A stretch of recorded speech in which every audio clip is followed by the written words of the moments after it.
Session 6, and our last session we're going to speak about the recovery.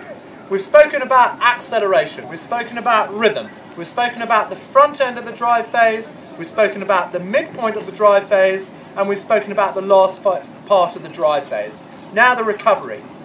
Our technical model needs to include a model that can be replicated at high rate because we're going to try to race.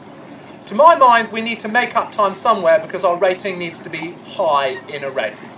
So we need to have our weight coming back onto our foot plate, and we need our hands moving quickly off the back turn and our bodies rocking over quickly together off the back turn so that we can give ourselves more time. As the boat decelerates, we decelerate as we're coming up to gather the boat at the front end. So that recovery phase needs to be perfectly synchronized, so the hands come away, the body rocks over, our weight comes back onto our foot plate, we're on top of our blade handle so that we can balance our boat nicely, we're doing everything together, and then we initiate the slides moving together, and we feel that deceleration as the boat decelerates as we come to gather the boat at the front end. If we look to find our body position by about quarter slide, I think that's probably quite good.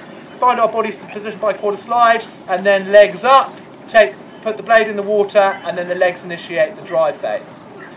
If we fail to get our body over early on the recovery, it means that we find our body position later in the recovery, and that can upset the balance of the boat. The other part of the recovery being synchronized is that we need to arrive at the front end together. If one of us arrives before the other, then we're going to be waiting, and if another one of us arrives behind another one, then we're going to rush into the front end.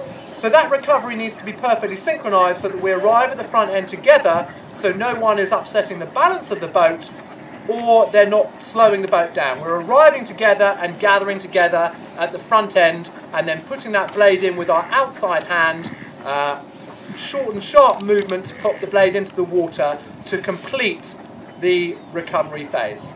Let's go and have a look.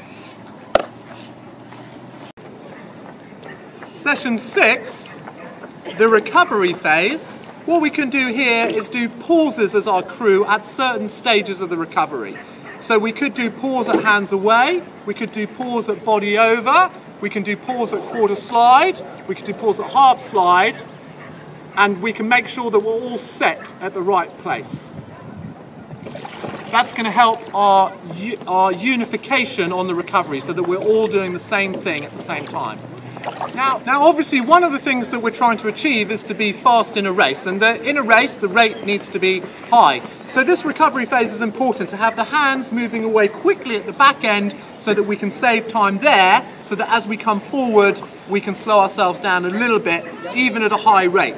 But to practice taking that acceleration and rhythm and front end and mid-drive phase and last part of the drive phase into the recovery and getting that body rock over to increase the boat speed as we rock over is going to be really important. Now, as an aside for this last session, is that all the parts of the stroke are very much interrelated, and it's important that we try not to lose sight of the other elements that we're working on while we're working on that specific task. At St Paul's, the coaching team, we like to set one goal for the session, technically, and then we evaluate that when we come out of the boat and move to the next session. We have another goal, and those things slowly start to tie together. Really important. So remember that it's really important to have a lot of feedback from the athlete because they're the ones that need to feel it and understand it, and also remember that the technical part of making a boat move really quick is only one element of it, and the other things that I spoke about just beforehand, before we went into session 1, are really, really important. So let's get out there and spread the love.